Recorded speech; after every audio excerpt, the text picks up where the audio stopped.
Les Danois et les Suédois ont conclu, les Suédois récemment, à savoir qu'en gros, ils ne savaient rien. Ils ne savaient rien. Après tout ce temps-là, ils ne savaient rien. Et les Suédois ont simplement dit c'était pas contre nous. On ne sait pas qui. Ça, c'était pas contre nous. Enfin, c'est grotesque. Et figurez-vous que d'autre part, les Russes ont demandé à l'ONU de mobiliser une commission d'enquête internationale, impartiale, et pas du tout téléguidée donc par les Russes. Ça a été refusé, puisque au Conseil de sécurité, les États-Unis, le Royaume-Uni, etc., n'ont pas voulu. C'est bien la preuve de ce problème. Et d'ailleurs, j'avais vu sur LCI, le général Trinquant, qui est un des grands experts invités sur LCI, qui a avoué à un moment donné, au fil d'une émission, je le cite dans le livre, avec la date et les références, que même s'il savait que c'est les États-Unis qui auraient fait le coup, il ne le dirait pas. C'est un aveu, ça, quand même. Et que les États-Unis, puisque l'OTAN, c'est les États-Unis, et que l'Ukraine ne tient debout que grâce à l'OTAN, de toute évidence, par ses armements, par ses fournitures, ses appuis logistiques financiers, que les États-Unis laissent choir le gouvernement de Kiev et laissent envahir, au moins, enfin, laissent gagner les Russes. Oui. Comme dit Macron, il ne faut pas que les Russes gagnent. Si les Russes gagnent, c'est un désaveu pour l'Empire américain, c'est une perte de crédibilité. Alors, si Taïwan tombe aussi, sans que les Américains protègent Taïwan, ce sera encore plus un désaveu. Or, ça, le problème qu'il a, l'Empire américain, c'est qu'il ne se finance que par le privilège monétaire du dollar. C'est-à-dire que comme ce privilège monétaire est adossé à un budget militaire de 40% du budget mondial, c'est ça qui les fait tenir debout. Mais vous rappelez aussi dans votre ouvrage, Laurent Arthur Duplessis, que les stratèges américains et chinois, de chaque côté, mettent l'hypothèse d'une guerre au centre de leurs travaux. Et cet amiral américain, que vous citez lui aussi, Charles A. Richard, dit ceci: l'ennemi véritable des États-Unis est la Chine. La crise en Ukraine n'est qu'un échauffement. La grande guerre arrive. Exactement. Et à West Point et à l'Académie navale d'Indianapolis, etc. Sur quoi Boston, sur quoi s'entraîne-t-on?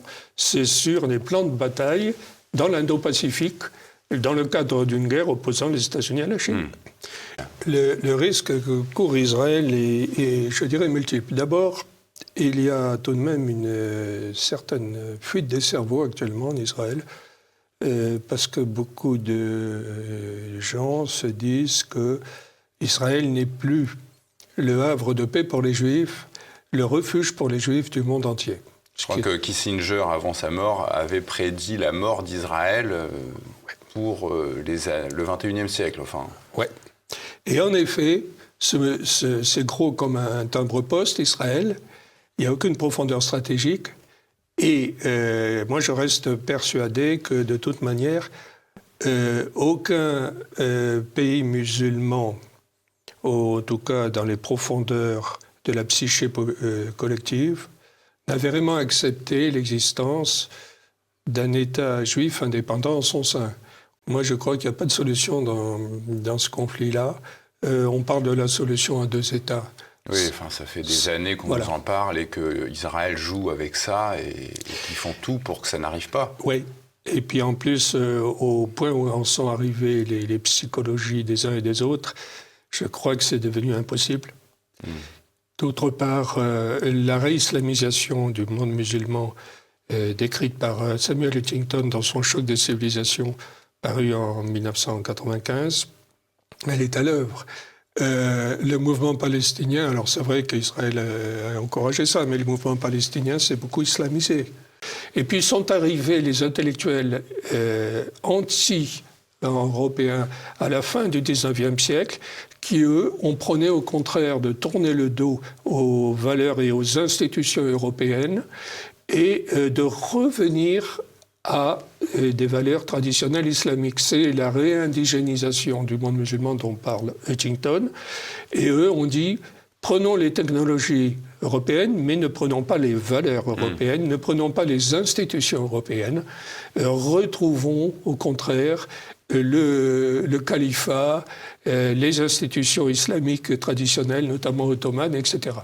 Et donc, les manipulations des services de renseignement, CIA et puis Mossad, etc., arrivent sur un climat culturel de réislamisation qui s'est développé dès la fin du XIXe siècle. Quand Al-Banna crée les Frères musulmans en 1928, le grand-père de Tariq Ramadan, Al-Banna, qui était un instituteur, crée les Frères musulmans en 1928, et ça prend un développement extraordinaire.